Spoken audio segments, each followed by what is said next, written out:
Hello, Assalamu alaikum students. This is your teacher Azka. I teach business and accounting to O and A level students.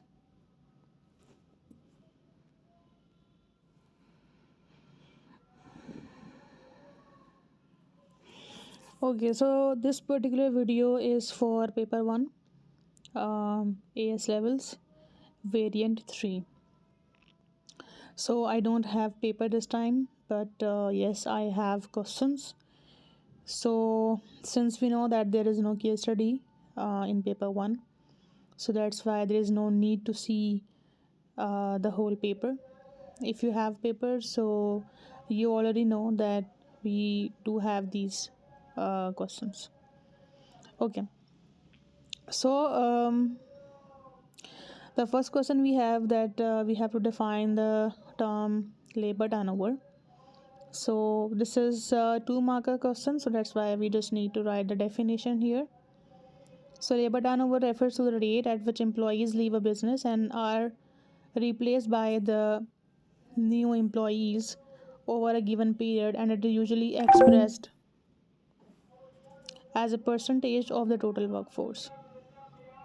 In the B part, we have to explain one implications for business of having a low rate of labor turnover.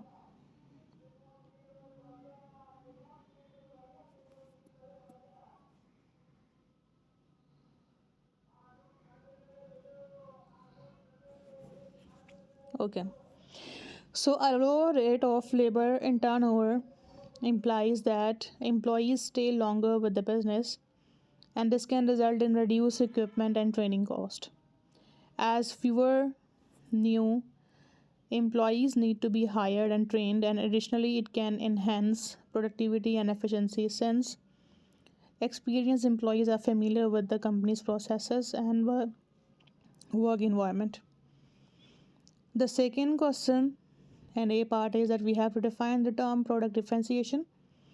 So, product differentiation is a process of making a product or service distinct from competitors' offerings by emphasizing unique features, quality branding, or other attributes that appeal to consumers.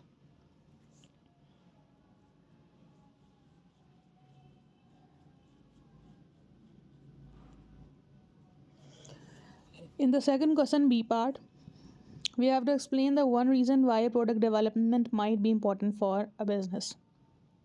So, yeah, it's important because it enables a business to meet changing consumer needs and preferences, stay competitive in the market, and potentially increase its market share. By offering new or improved products, a business can attract the new customers and retain existing ones. The third question is if we have to find the government grant. So, government grant is a financial award provided by the government to businesses or individuals, often without the need for repayment, and to support a specific activity such as research, innovation, or economic development. In the third question, we have to explain one advantage of using retained earnings as a source of business finance. So, using retained earnings as a source of business finance allows a business to fund its activities without incurring additional debt or interest cost, and it provides a flexibility and helps maintain the financial independence, as a business does not have to rely on the external sources of finance. In the fourth question, we have to analyze one likely impact on a business of outsourcing its production processes. So, outsourcing production can lead to cost saving for a business by reducing expenses related to labor, infrastructure, and equipment, and it allows the company to focus on its core competencies such as marketing or product design. However, outsourcing may also lead to potential high quality control issues and a loss of control over production timeline. So, this could affect the company's reputation if the outsourced provider does not meet required standards or deadlines. Next question, analyze the two reasons why business might decide to grow internally means organically. So, the first reason is that they want to maintain control and reduce the risk. So, internal growth allows a business to expand at its own pace while maintaining full control over its operations, and this method avoids the risk and associated with mergers or acquisitions, so such as culture clashes, integration issues, or overpaying for another company. By focusing on the organic growth, the business can use its own resources and develop strategies tailored to its strength and market condition.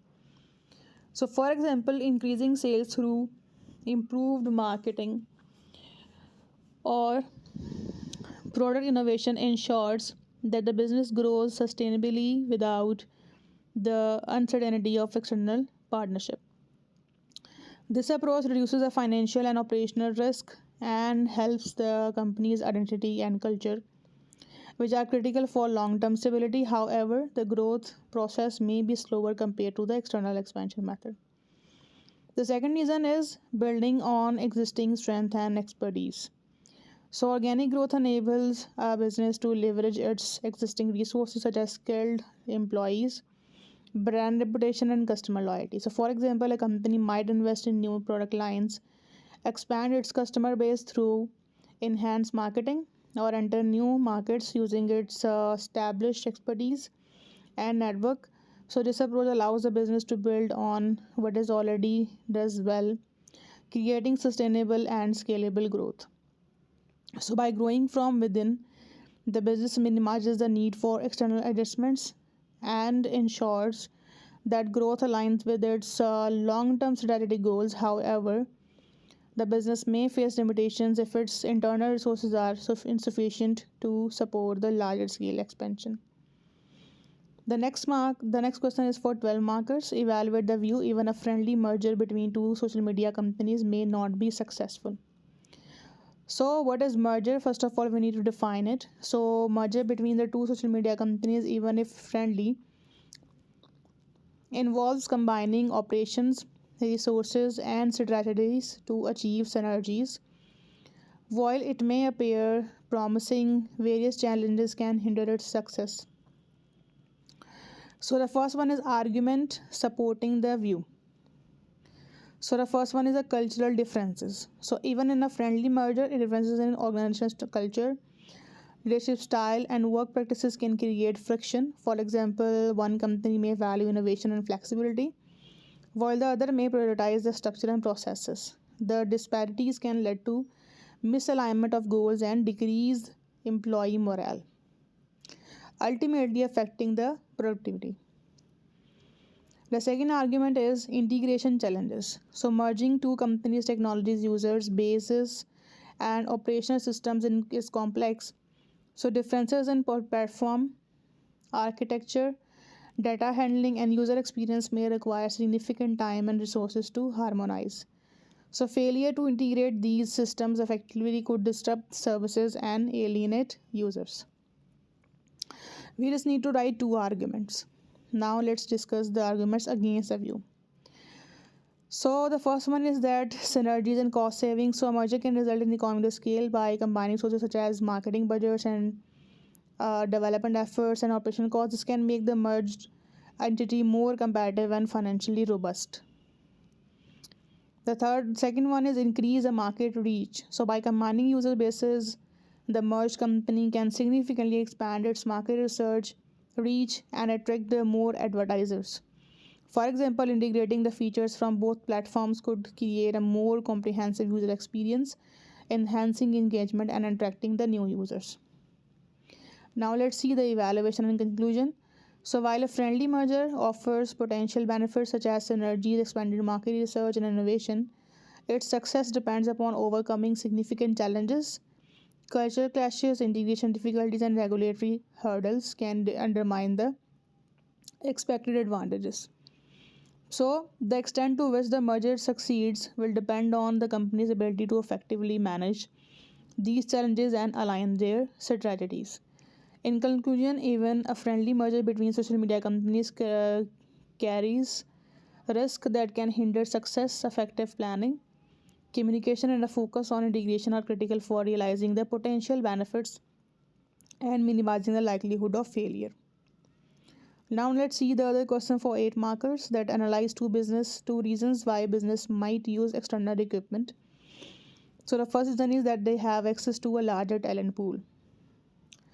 So external equipment allows business to reach a wider range of candidates with diverse skills, experiences, and perspectives. And this is particularly beneficial when a company needs specialized expertise or fresh ideas that may not be available within the organization. For example, hiring externally for a managerial role could bring in someone with experience in different industries, fostering innovation and new approaches to the problem solving. So, larger talent pool increase the likelihood of finding the most qualified candidates, which can enhance the organization performance. However, this process may be more time consuming and costly compared to the internal equipment. The second reason is the filling skill gaps or addressing the growth needs. So, external recruitment is often necessary when the existing workforce lacks the skill required for a particular role, especially in industries undergoing rapid technological advancement or market changes. So, additionally, as businesses grow, external equipment provides a way to quickly scale the workforce to meet increased demand or enter new markets. So, by bringing in employees with the required skills, external equipment ensures that business remains competitive and can adapt to evolving industry demands. However, there may be challenges in integrating new hires into the company culture, which could affect the team dynamics initially. Now, let's see the last question of this paper is that evaluate whether the contribution of the managers in a new hospital will have the most influence on its performance. So, performance of the new hospital is influenced by the several factors, including the role of managers, the quality of healthcare professionals, available resources, and patient satisfaction. While managers play a significant role, their contribution is not the sole determinant of the hospital's success. So, the first thing which I going to write is arguments supporting the importance of managers. So, strategic leadership. Managers set the strategic direction of the hospital, ensuring alignment with its goal of providing high quality healthcare. For example, they decide on resource allocation, staffing levels, and partnership with the medical suppliers. Effective decision making at this level can directly impact the hospital's efficiency and ability to deliver the quality care. The second one is the operational efficiency. So, managers are responsible for streamlining operations such as scheduling, patient flow, and equipment maintenance in a new hospital. These tasks are critical to establishing smooth processes and minimizing inefficiencies. So, poor management could lead to delays, wasted resources, and patient dissatisfaction. Next, the arguments highlighting the other influential factors. Quality of health work professionals. So, doctor, nurses, and support staffs are directly involved in patient care, and their expertise, dedication, and communication skills significantly influence the hospital reputation and performance. Even with excellent management, poor clinical staff performance can lead to negative patient outcomes and dissatisfaction.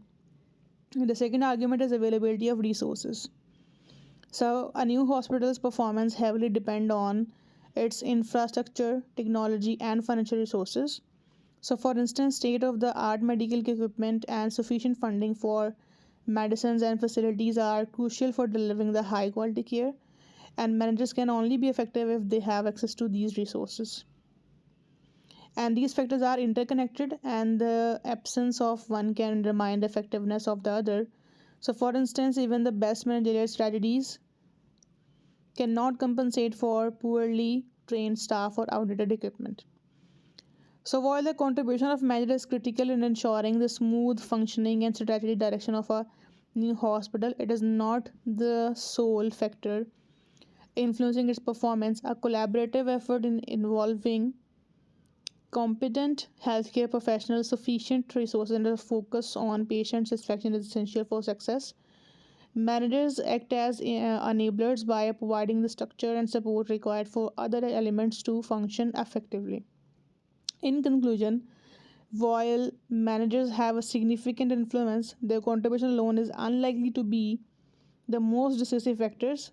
The hospital performance depends on a combination of managerial expertise, staff quality, and resource availability.